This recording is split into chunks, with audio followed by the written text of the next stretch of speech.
Hey, hello out there in video land. Welcome to A Real Point of View here on our YouTube channel. My name is Greg, and I'm the Real Movie Guy. And joining me is the movie maven herself, Miss Karen D, and the guy who doesn't pick a bad movie, Mr. Stephen C. Welcome to 2019, guys. Hello. Yes, sir. Yes, sir.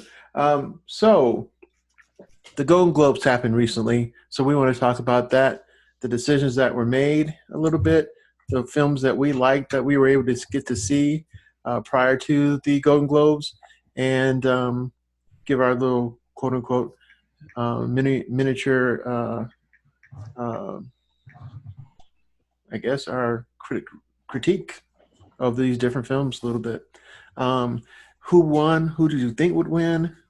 Um, I, for one, am okay with the winners of some of these things. And then there's those crazy things that happen called I didn't even know that movie existed. And I gotta start with that. Glenn Close, one of my favorite actresses. I was fortunate enough, my wife and I, to see Glenn Close on Broadway in New York. Um, and I must admit, she's a really, really good actress. Even on the stage, she was like she was at home. It was really great. We saw Sunset Strip, and that's the movie. If you remember the movie where the woman says, "Mr. DeMille, I'm ready for my close-up." So I never saw the movie. I only saw bits and pieces of it. But after seeing the stage play, I want to see the movie. So it's kind of interesting how that happens. But Glenn Close won for The Wife. Yeah, this is a movie I never heard of. I'm I, still shocked, as you can tell, yeah, about The Wife. So this is one of those situations where every once in a while there's a movie you've never heard of that's been nominated, and in this case, the movie itself wasn't nominated, just the actors. So there are a few things in here, and the Golden Globes are kind of quirky that way too.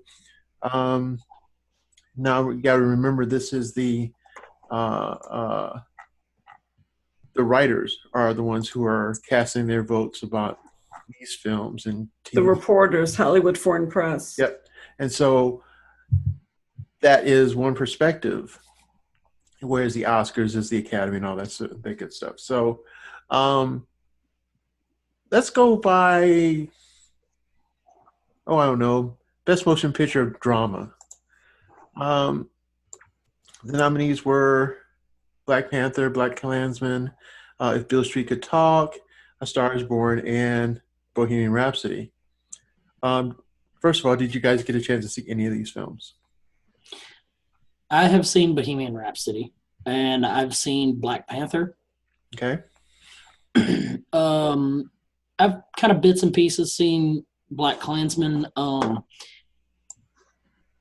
What I've seen is funny, but I haven't got to enjoy the whole thing.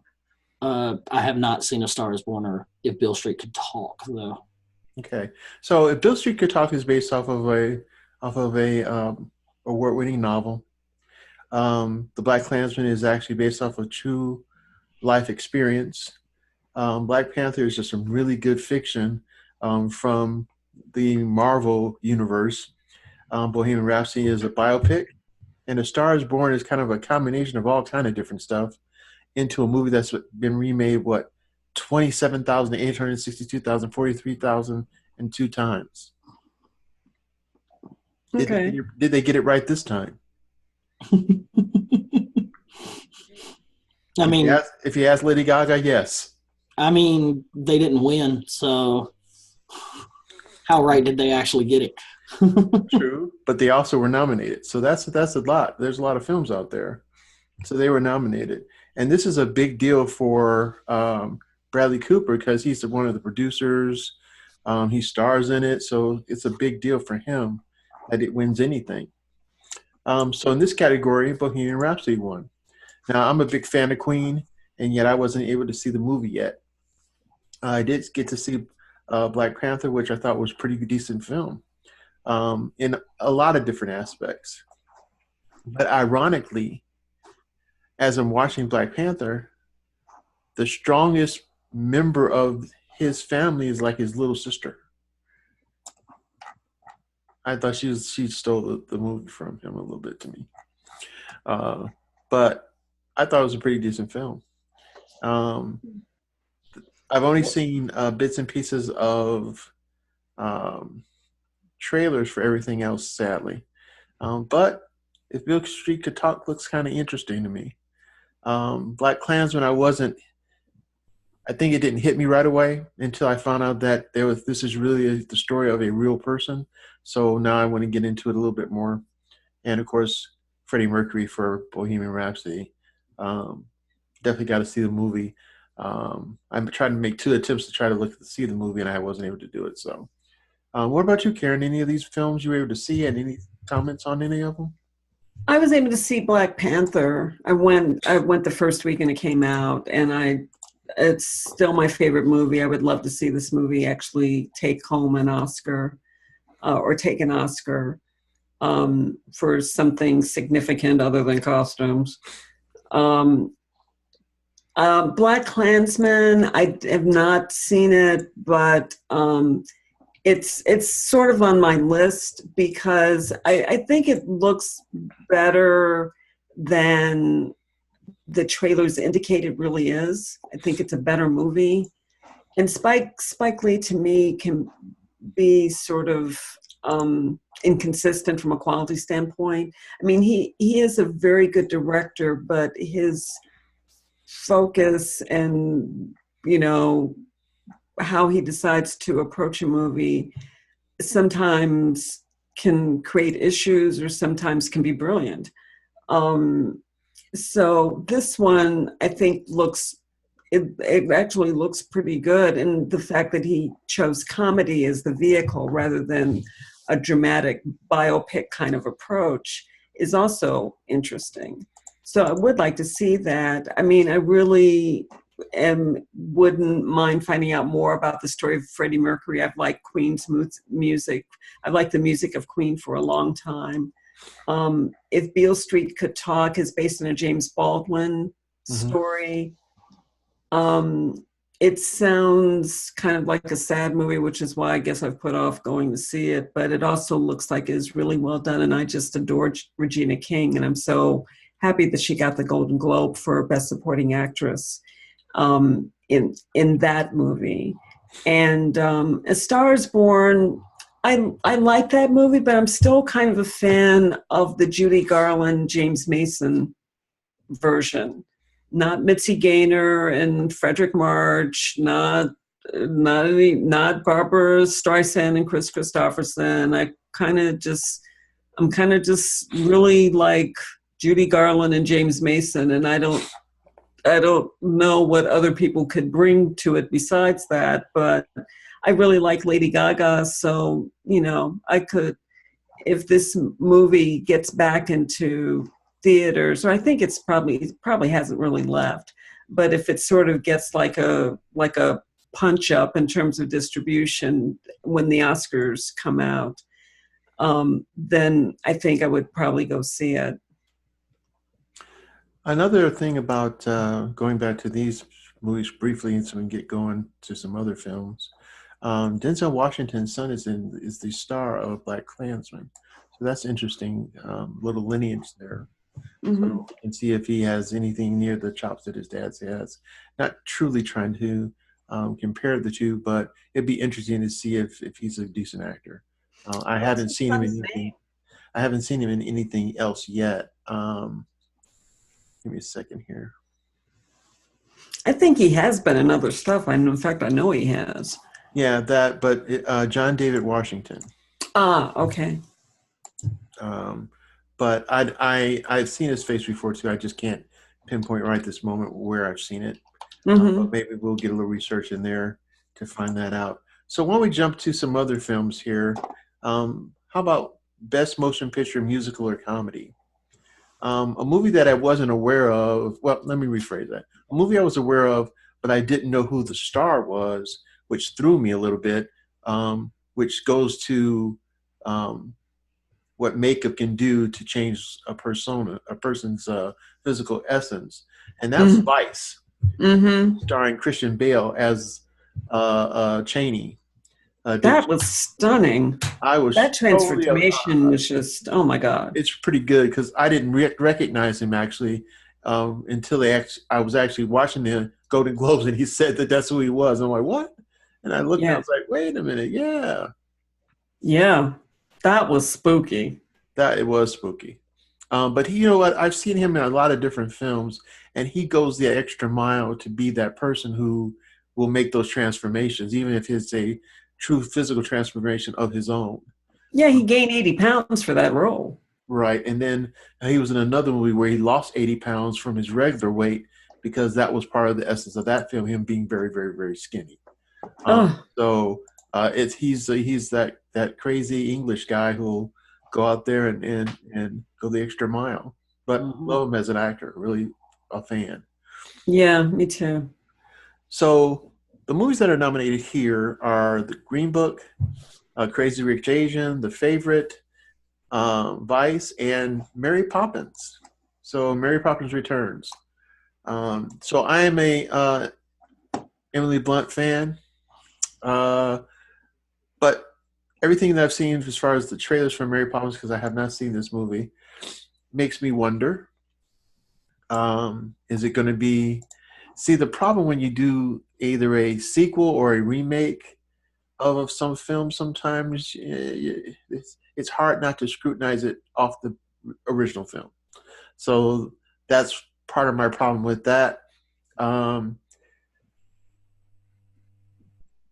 original movie of Mary Poppins was pretty decent, especially for the era time frame.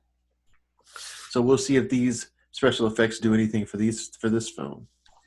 The Favorite, which I haven't. Well, let me start over. Anybody see any of these films? I haven't yet. Steve? I've seen Crazy Rich Asians. That's the of these films. It's the only one of them I've seen is Crazy Rich Asians. And I've seen up to the part where she and the main two characters go to visit his family, and she's visiting a friend of hers from college who's actually pretty rich. They're in Singapore, and she's pretty rich, and she's at the family dinner table talking to them, not knowing anything that's very much about her quote unquote boyfriend. And right. they're talking to her about that. Up to that point, it was really kind of interesting, actually. So I haven't seen this whole movie yet, but it looks like it's going to be interesting. So what was your take on the film, Karen? Well, I think it was groundbreaking. I guess my first take is that, yes, this is a groundbreaking film. My second take is that it should not have been a groundbreaking film. It's 2019, and why is this like a unique event, having a movie about wealthy people that has an all Asian cast? It shouldn't be that unique, but it is. So that was good, and the focus was on the women rather than the men, which was also good because generally, I just think that movies just tend to focus too much on men. They're made by men, they're about men, and that still happens too often, in my view. So I like that the focus of the movie was the woman and her relationship, and then how she dealt with these other different relationships really came down to the women who were sort of making decisions about how things would run in terms of families and stuff like that. So that was interesting. What I didn't like about the movie was the comedic sort of approach, which relied on a lot of sort of obnoxious kind of, there's always like the person who has no filter. and who always says, makes some sort of stupid bathroom joke. And that, there was that person. And there was, there's always some like obnoxious guy who just doesn't understand like the value of good manners. And instead of people like being completely grossed out by that, it's considered charming. And that's comedy. And I'm like, that's not really comedy. It's kind of lazy. It's not especially creative in my book. So would you say that, I think I tried to use this term before, cliche standard comedy? Yeah, there was too much reliance on comedic cliches. That's what I would say about this particular movie. So that was a weak spot. I think, some of the writing could have been better, but the cinematography was really good. I loved the way in which Singapore was photographed. It's just gorgeous. I mean, I've been to Singapore. It's a gorgeous, absolutely gorgeous city. And Excuse me. Did you take a family member? No. I know, because I'd never been there, and I don't remember being invited. Did you take a pseudo family member, Steve? Did she ask you? No. I was never asked. So, okay, were you even born when I went to Singapore? Probably not. I don't know. When did you go to Singapore? It was in the 80s. No, early 90s. Then yes, I was. Oh, okay. and he had a pacifier, so he could have gone. I could have gone. I could have been there. He could have been quiet on the plane, on the boat, all that. That would have cramped my crazy, going to Singapore style. Yeah, your crazy early 90s style. Right. So how dare you? but it's a stunning city, and it was kind of fun for me to watch the movie just to see, just to be reminded of what I remember about Singapore, although Singapore's changed a lot in the last 20 years. Yeah, it was my first time seeing Singapore. So anyway. Okay. I don't know what you're speaking about the green point you're trying to make here. Speaking about the Green Book, a lot of people have misconception about this film. This is another film that's a biopic with regard to basically the segregation in the Deep South and a man's brave attempt to I don't know if I should say bring humanity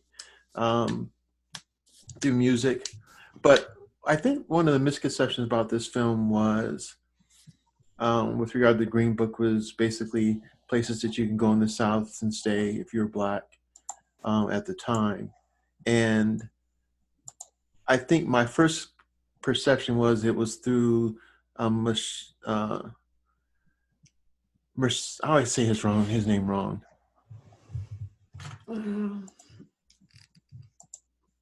There is a Mahershala Ali. I killed it. I apologize. Mahershala Ali, something comparable. I think it's Mahershala Ali. Thinking that it's told through his eyes, and it's really told through the family of his protector / driver's eyes. Right. Their family is the one who actually are telling the story and have produced this film. So that in itself was a eye-opener to me, because that's not what I thought was the concept. But it looks pretty decent. Viggo Mortensen, love him as an actor, one of my favorite actors, actually. So this looks like a really good film so far. And of course, the Associated Press, International Associated Press? Hollywood Foreign Press. Hollywood Foreign Press, I apologize. Obviously liked the film because it won the Golden Globe. So, but the film has also been somewhat dogged by controversy. I think an apology. Mahershala Ali recently issued an apology to the family of that was the musician in the movie, that family, you know, was involved in the making of this movie, as well as the actual family of the person who drove the musician around. Mm-hmm. You know, there was at least some consultation or permissions requested or whatever. Anyway, apologies were issued because the family of the musician wasn't happy with how the movie told the story, and I think there might have even been some discontent on the part of the family of the guy who did the driving / protecting as well. So, you know, I don't know, I don't know what that means in terms of watchability of the movie or not. I mean, when movies, I mean, for me, when I see a movie that's quote unquote based on a true story, that to me always means that there's much dramatic license that's been taken. So maybe there's some things that are true, but there could be just as many things that aren't true that are going on. So it's not a documentary. It's not a historically accurate depiction. It's a reimagining. And, you know, but when people who are the subject of the movie are still alive, or their families are still alive, it's hard to get that across, because you want to see the truth. You think the truth is plenty, you know, fine. It's worth being told. And the dramatic license, it's a lot harder to understand. A director's need to take dramatic license when the truth is dramatic enough. Yeah, I agree. Well, ironically, the film won the Golden Globe. Mahershala Ali won the Golden Globe for Green Book. Yep. So obviously it's a tour de force out there. And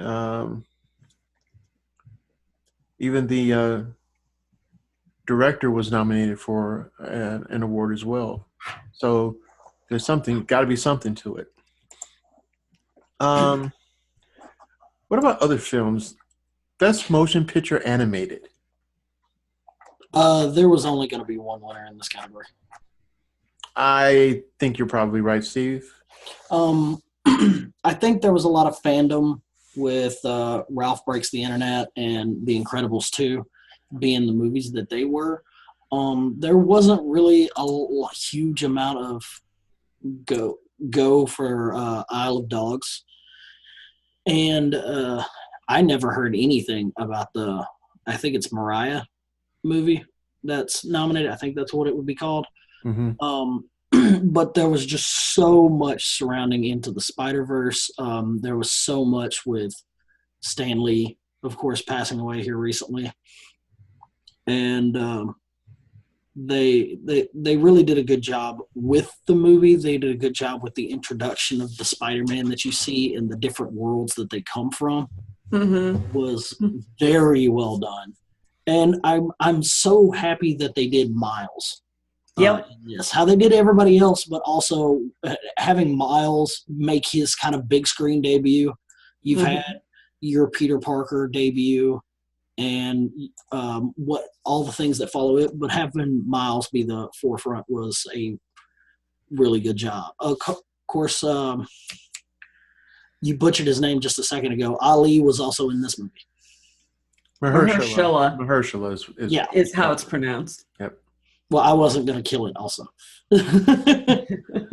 But he was also in this movie, so that's a big thing. Wait, Mahershala Ali was in this movie? Yes, he was. Who was he voicing? Yes, I think he's voicing the father. I think that's right. Oh, I didn't know that. Huh.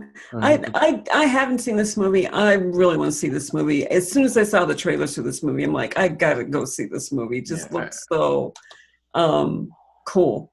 I've seen half of the movie, and I the only reason why I didn't watch it because of something else came up, because it was amazing so far. I'm pretty happy and pleased with how this movie's going. let's jump off of that into motion pictures and foreign film with foreign languages. So different people, different places are touting heavily Roma um, in this category, and because of time, I'm just going to say Roma won. So it's really interesting about this film, uh, and even their director was nominated for a Golden Globe as well. So And won. and won. He was nominated for the best director and won, and he was also nominated for best screenplay. So obviously, there's something to this too. So I'm gonna make sure that I take the opportunity to see that film. Yeah, that movie's on Netflix. So if you have a Netflix account, you can definitely see it. Definitely that. I want to talk about what category was it? Hang on. Best performance by an actress in a motion picture. I want to talk about the movie Destroyer with Nicole Kidman. Sort of at the beginning of the film, or sort of when they're kind of flashbacking the film, you can really see, it's Nicole Kidman playing the part. After the things that have happened and what she looks like and the person she has to play, it is such a dramatic transformation that upon the little bit that I've seen of the movie so far, it doesn't even look like her. And we were talking about Christian Bale really getting into his role and, gaining the weight to play Dick Cheney. This is the same thing, where she really dove into this. She's a detective who was actually undercover for a period of time, and you can tell it weighed heavily on her and relationships and things like that. That it's just amazing, and it looks like a good movie too. Now, of course, it's nominated here, but seeing what I've seen so far, I expect it to be nominated at the Oscars too. Interesting. Now, this is a good year for Nicole Kidman too, because she's also in the DC universe picture Aquaman. Mm-hmm. And so it's interesting to see there's a lot of actors out there working, and they're showing up in different projects, i.e. we just talked about Mahershala Ali. He's in quite a few things in the last few years, and it seems like his star is rising. And Nicole Kidman has been a mainstay for over time, and it obviously seems like she's not stopping. So that's pretty cool. Pretty cool there. Yeah, Mahershala Ali is starring in True Detective on HBO. He sure is. That looks amazing. It does. Different decades of a police detective trying to solve one case. Really does look pretty interesting. What I was really happy to see again is one of my favorite actors getting nominated. And he got nominated in the Best Performance by an Actor in a Motion Picture, and that's Willem Dafoe. Been a big fan of him, and he's was nominated for At Eternity's Gate. Another movie I never heard of. Nope, me either. But he also appears in Aquaman. Yep, he sure does. So he's out there doing his thing, which is kind of cool. Glad to see that. Loved Aquaman, by the way. Okay, let's jump off the Golden Globes, and we've only got a little bit of time left. Let's talk about DC's Aquaman. On a scale from 1 to 10, I gave it a 7.5, maybe an 8. Wow. Compared to Justice League, I gave it a 20. Compared to Justice League, the more that's a low bar. I'm not gonna lie. The more I've seen Justice League, the more I like Justice League and what they were actually trying to do. Batman versus Superman, not gonna go there. No. But for Justice League, it's actually, the more I see the movie, the more I understand the character choices and things like that. I actually do feel better about the movie. Well, after seeing Aquaman, I feel better about Aquaman. Well, I feel better about DC. Yeah, DC actually did a lot better. And 20 was probably a very fair assessment, Steve. 20 times better? Yep, for sure. But as a great movie, So you didn't agree with what I said about, remember when I texted you after I saw the movie? Correct? I'm sorry. I thought you said we were going to Singapore, but we didn't. So yeah, I don't remember that text real well. But yeah, I thought I would agree with your text, but after watching the movie, I was thinking I probably had too many expectations for it, probably. And so, Oh wow! I was a little Hey, bit guess what? disappointed in that. Karen said the same thing about Wonder Woman. Whatever. You did. No, that's the exact same thing you said. You said there were too many expectations. I And that you did. felt like in certain areas it let you down. So this is kind of the same thing going back on Greg. Hey, guess what? You're both wrong. Okay. No, we're not. Yes, you both are. Wonder Woman is great. No, Aquaman it's a not. little bit better, but great. Aquaman is clearly the strongest DC movie that has been produced thus far. The strongest of that. Everything you're saying is underwater, Yeah, precisely. literally. Mm-hmm. I will say this about the Aquaman movie. It is they couldn't have picked a better guy to Yeah. bring Jason Aquaman. Momoa just totally crushed it. Perfect.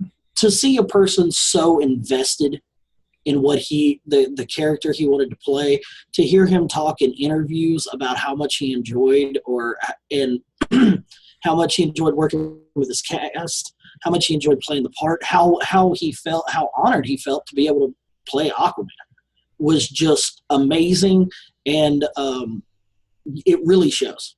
Yep. It like I said, maybe 8, close to 8.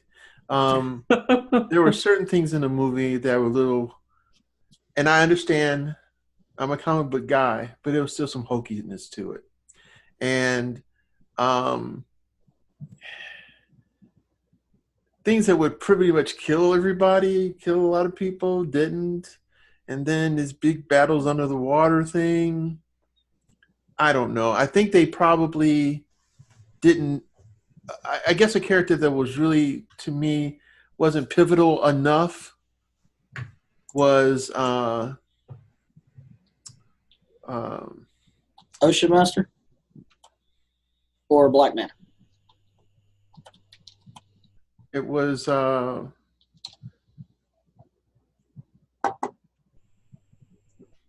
Michael Beach's son.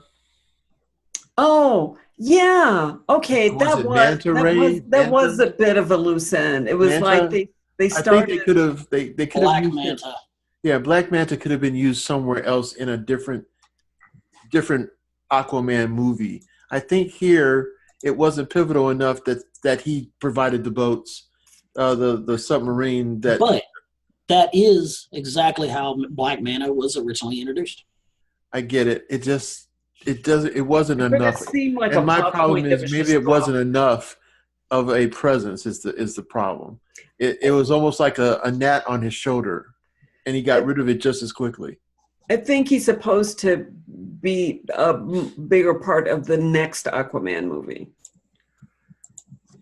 but I don't know. It's possible. Okay, I'll go with that. May 31st, Godzilla. Yep. Well, ladies and gentlemen, I apologize, but we're running out of time here. Thanks again for hanging out with us here at A Real Point of View as we banter about the wonderment of film, and in hopes that some of the things that we talk about get you at least talking about the films and get you out to see a lot of these films, just like we're trying to get out to see them as well. But we want to thank you for joining us here, and do